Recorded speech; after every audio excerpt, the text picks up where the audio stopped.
everyone, welcome back to the channel. Today I am quickly sharing how you can travel from Chennai to IIT Guwahati along with the exact direct flight timing so your trip planning becomes super easy. From Chennai you have 3 direct flights to Guwahati every day. There are Indigo flights early in the morning 5:30 am, perfect if you want to reach Guwahati well before noon.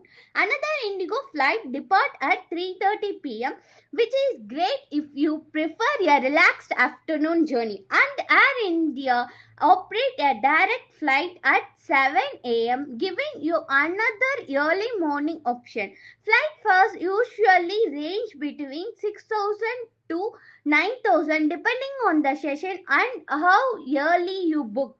The flight duration is around 2.5 to 3 hours, and once you landed at Guwahati Airport, IIT Guwahati is just a 40 minutes drive away. You can easily take a taxi, Uber or local cab straight to the campus.